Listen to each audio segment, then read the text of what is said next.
Welcome everyone.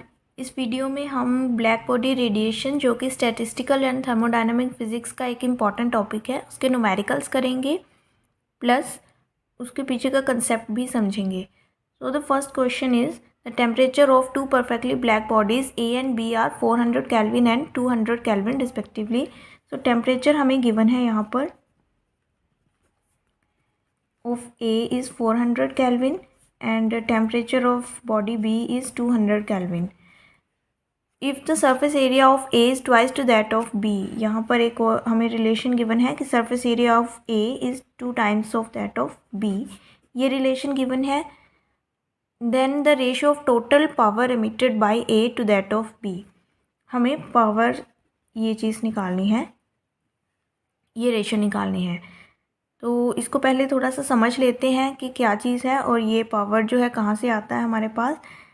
उससे पहले जो टेम्परेचर है उसके बीच में भी हमारे पास एक रिलेशन है। एक तो ये रिलेशन जो गिवन था हमें, plus temperature of A is 2 times to that of B, ये भी रिलेशन हमारे पास, दो रिलेशन आ रहे हैं।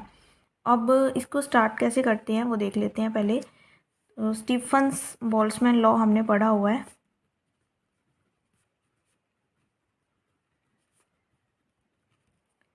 तो उसमें हम जो एमिसिव पावर डेंसिटी और टेम्परेचर के बीच में रिलेशन देखते हैं। तो E is equal to sigma T power 4, ये काफ़ी इम्पॉर्टेंट रिलेशन होता है। और इसमें जो E है, this is radiation energy emitted by black body per unit area पर सेकेंड। तो E हमारे पास होता है total radiation energy emitted by black body per unit area पर सेकेंड। तो अब यहाँ पर E जो है वो अगर हम इसको इस तरह से भी लिख सकते हैं, E equals to P by A. P is power and power हमें पता है वर्क डन अपॉन टाइम या एनर्जी अपॉन टाइम होता है। और क्योंकि ये एनर्जी पर सेकंड है तो इसलिए हम इसको पावर के टर्म्स में लिख रहे हैं, डिवाइडेड बाय एरिया हम एज इट इज़ वहीं पे रहने देंगे, equals to sigma T power 4। तो यहाँ से हमारे पास बस अब आ गया है total emissive power.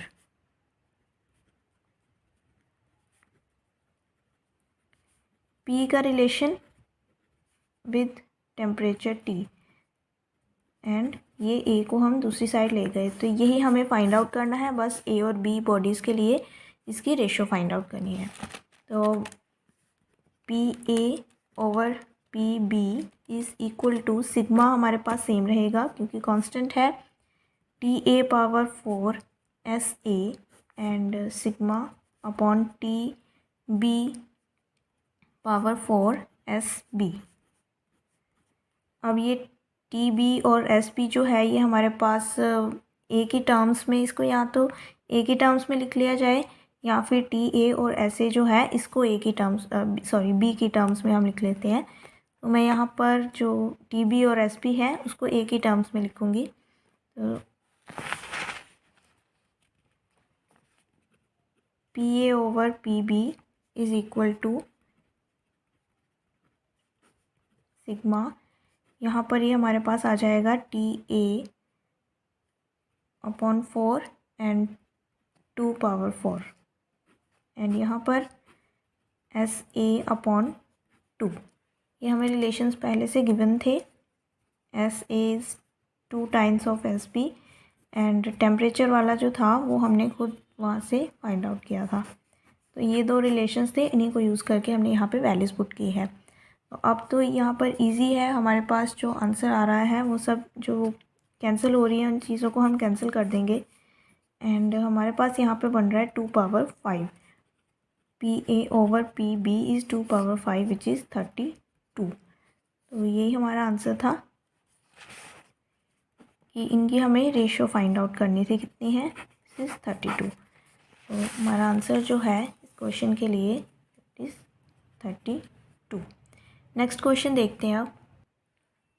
The next question is the maximum intensity of solar radiation is at the wavelength of lambda of sun is approximately 5000 angstrom and corresponds to its surface temperature T sun approximately 10 power 4 kelvin. तो जो जो हमें given है वो लिख लेते हैं।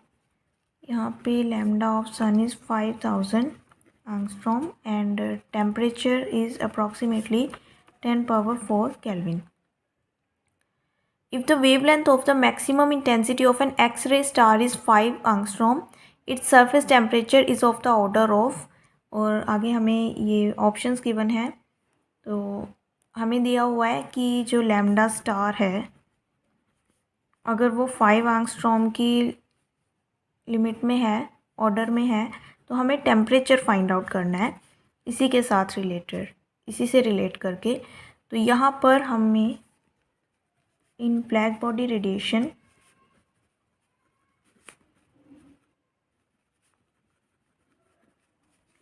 We have Wien's displacement law. ये भी इम्पॉर्टेंट लॉ है just like Stefan's Boltzmann law, और ये अगर हमें अच्छी तरह से याद है तो जो न्यूमेरिकल है वो काफ़ी इजी हो जाएगा। तो Wien's displacement law says lambda M T is equal to a constant. Lambda is wavelength and T is temperature, उनका जो प्रोडक्ट है वो कांस्टेंट रहता है।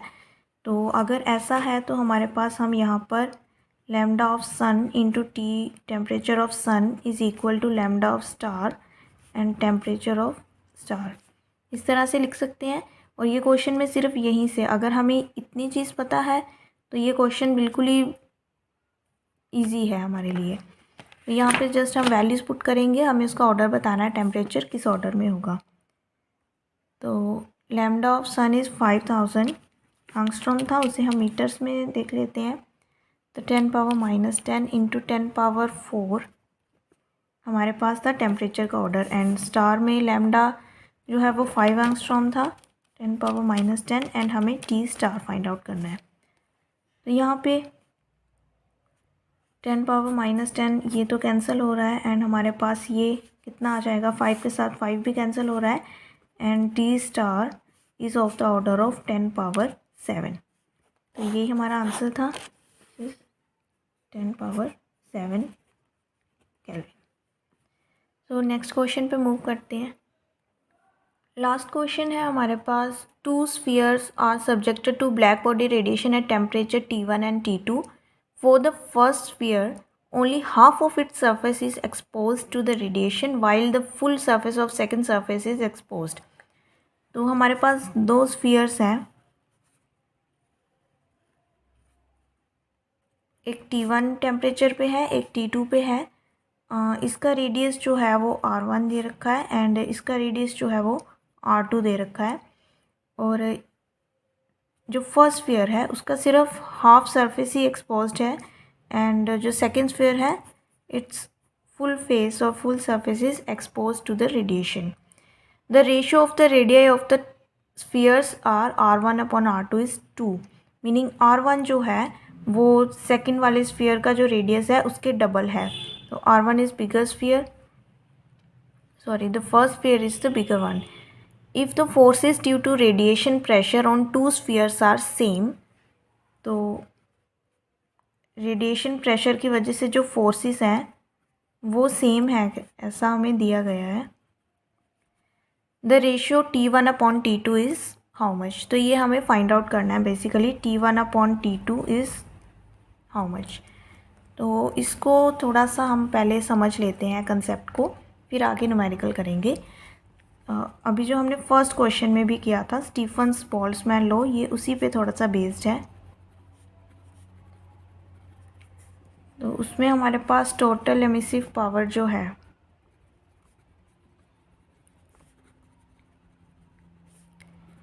E, इसको हम लिख सकते हैं integral 0 to infinity E lambda D lambda की फॉर्म में, एंड हमें पता है कि यहाँ पर E is equal to solve करने के बाद ये कुछ इस तरह से आता है।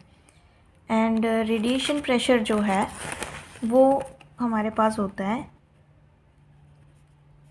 1/3 ऑफ U, एंड यहाँ से हम इसको 4/3C सिग्मा T4 इस तरह से भी लिख सकते हैं।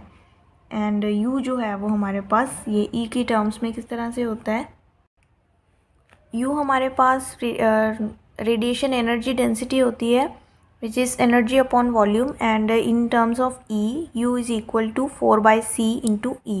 ये रिलेशन होता है हमारे पास। एंड यहाँ पे जब हम रेडिएशन प्रेशर लिखेंगे तो 1/3 ऑफ यू हमारे पास आता है। एंड वहाँ से हम u की वैल्यू जो है इन टर्म्स ऑफ E अगर हम देखें तो 4/3 C सिग्मा T4 हम इस तरह से इसको लिख लेंगे। अभी नेक्स्ट हमारे पास radiation pressure is also equal to, pressure जो है वो फोर्स अपॉन एरिया भी होता है, तो वहाँ से हम इन दोनों को इक्वेट कर देंगे 4/3 C सिग्मा T4। तो फोर्स की हम वैल्यू फाइंड आउट कर लेते हैं।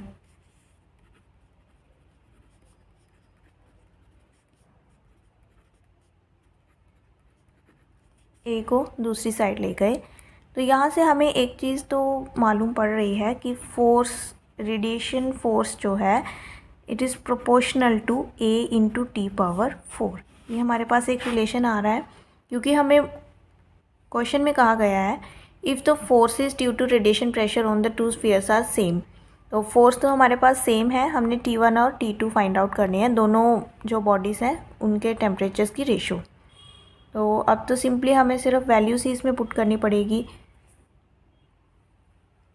तो फोर्सेस जो हैं वो दोनों की सेम है और अब बस पीछे वाले जो फॉर्मूला हमने फाइंड आउट किया है उसमें पुट कर देंगे। तो F radiation of first and F radiation second is equal to A1 T1⁴ and A2 T2⁴। ये दोनों तो क्योंकि इक्वल हैं तो कैंसिल हो जाएंगे, यहाँ पे तो हमारे पास 1 आ जाएगा। एंड हमें स्फीयर्स गिवन है तो स्फीयर का एरिया तो होता है हमारे पास 4πr², लेकिन जो फर्स्ट वाला है स्फीयर उसका जो हाफ एरिया एक्सपोज्ड है इट मीन्स उसमें हमारे पास 2πr², हम A1 जो है उसकी वैल्यू हम लिख देंगे 2πr²। तो 2πr1² T1⁴ एंड सेकंड जो स्फीयर है जो स्मॉलर वाला था 4πr2² T2⁴। बस अभी हमें इसी को सॉल्व करना है। तो यहाँ पे हमारे पास एक और भी रिलेशन गिवन था कि R1/R2 is equal to 2, it means R1 is equal to 2 times of R2, तो वो भी इसमें पुट कर देंगे हम। तो हमारे पास जो रिलेशन है वो कुछ इस तरह से बनकर आएगा 4 × R2² T1⁴ and 2R2² T2⁴। तो यहाँ से ये भी कैंसिल हो जाएगा एंड यहाँ पे 2।